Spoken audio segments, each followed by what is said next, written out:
മാലിന്യമുക്ത പഞ്ചായത്ത് ലക്ഷ്യമിട്ട് ഇരട്ടിയാറിന്റെ വിവിധ മേഖലകളിലും 5ലധികം ആളുകൾ ഒന്നിച്ചിറങ്ങിയപ്പോൾ പൊതുസ്ഥലങ്ങളിൽ നിന്ന് ലഭിച്ചത് 15 ടണ്ണിലധികം പ്ലാസ്റ്റിക് മാലിന്യങ്ങൾ. പ്ലാസ്റ്റിക് മാലിന്യം പാതയോരങ്ങളിലേക്ക് വലിച്ചെറിഞ്ഞാൽ കനത്ത പിഴ നൽകുമെന്ന സൂചന നൽകിക്കൊണ്ടായിരുന്നു കഴിഞ്ഞ ദിവസം ഇരട്ടിയാർ ഗ്രാമപഞ്ചായത്തിന്റെ നേതൃത്വത്തിൽ ജനകീയ ക്യാമ്പയിൻ സംഘടിപ്പിച്ചത്. ഈ ക്യാമ്പയിന്റെ ഭാഗമായാണ് ഇത്രയധികം മാലിന്യം ഒരു ദിവസം കൊണ്ട് ശേഖരിച്ചത്. നത്തുകല്ലിൽ മാലിന്യം തള്ളിയ വ്യക്തിയിൽ നിന്ന് അന്ന് 5000 രൂപ പിഴ ഈടാക്കിയിരുന്നു.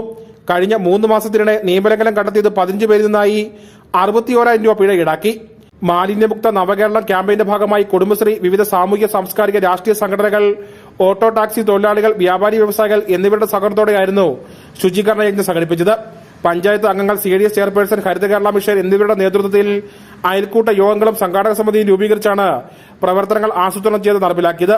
കഴിഞ്ഞ ദിവസം പഞ്ചായത്തിലെ പാതയോരങ്ങൾ വെട്ടിത്തെളിച്ചും പൊതുയിടങ്ങളിലെ മാലിന്യങ്ങൾ തരംതിരിച്ച് ശേഖരിച്ചുമായിരുന്നു പരിപാടി സംഘടിപ്പിച്ചത്. ഇങ്ങനെയാണ് ഒറ്റ ദിവസം കൊണ്ട് 15 ടൺ മാലിന്യം ശേഖരിച്ചത്. രാജ്യാന്തര സീറോ വേസ്റ്റ് ദിനമായ മാർച്ച് 30-ന് സമ്പൂർണ്ണ മാലിന്യമുക്ത പഞ്ചായത്തായി പ്രഖ്യാപിക്കുന്നതിന്റെ ഭാഗമായി ഒട്ടേറെ പ്രവർത്തനങ്ങളാണ് നടത്തിവരുന്നതെന്ന് ഇരട്ട ഗ്രാമപഞ്ചായത്ത് പ്രസിഡന്റ് ആനന്ദ് സുനിൽകുമാർ പറഞ്ഞു. നമ്മുടെ ഇവിടുത്തെ പഞ്ചായത്തിലെ ആളുകളെല്ലാം മുന്നോട്ട് വന്നത് നമുക്കറിയാം. ഏറ്റവും കൂടുതൽ പ്ലാസ്റ്റിക് ഉൽപ്പന്നങ്ങൾ വലിച്ചെറിയുന്നതെല്ലാം കളക്ട് ചെയ്യുന്നുണ്ട്.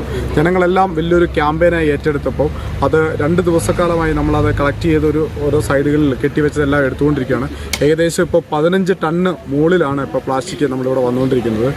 നന്നായിട്ട് നമ്മുടെ ഹരിതകർമ്മ സേനാംഗങ്ങൾ അത് കഷ്ടപ്പെട്ട് അത് ഓരോ കെട്ടുകളായി വണ്ടിയിൽ കൊണ്ടുവന്നുകൊണ്ടിരിക്കുകയാണ്. അപ്പോൾ ഇനി മുന്നോട്ട് വലിയൊരു തുടക്കമായി വലിയൊരു ക്യാമ്പയിനായി മുന്നോട്ട് പോവുകയാണ്. കഴിഞ്ഞ 5 വർഷം കൊണ്ട് 406 ടൺ മാലിന്യങ്ങളാണ് പഞ്ചായത്ത് പരിധിയിൽ നിന്നും ശേഖരിച്ച് ശാസ്ത്രീയമായി തരംതിരിച്ച് കൈമാറിയത്. ആധുനിക സൗകര്യങ്ങളോടുകൂടിയ 2 ബെയിലിംഗ് മെഷീനുകളാണ് പഞ്ചായത്തിന്റെ മെറ്റീരിയൽ റിക്കവറി സംവിധാനത്തിലുള്ളത്. മെഗാ ശുചീകരണത്തിന് തുടർപ്രവർത്തനമായി 10 സ്ഥലങ്ങളിൽ നിരീക്ഷണ ക്യാമറകൾ സ്ഥാപിച്ച് മാലിന്യം തള്ളുന്നവരെ കണ്ടെത്താനാണ് പഞ്ചായത്തിന്റെ തീരുമാനം. കൂടാതെ വിവിധ സ്ഥലങ്ങളിൽ ബോട്ടിൽ ബൂത്ത്, ബിന്നുകൾ എന്നിവ സ്ഥാപിക്കും. മാലിന്യം തള്ളുന്നത് കണ്ടെത്താൻ പഞ്ചായത്ത് തല വിജിലൻസ് സ്ക്വാഡ് പരിശോധന ശക്തമാക്കിയിട്ടുമുണ്ട്. News bureau, Kattappana.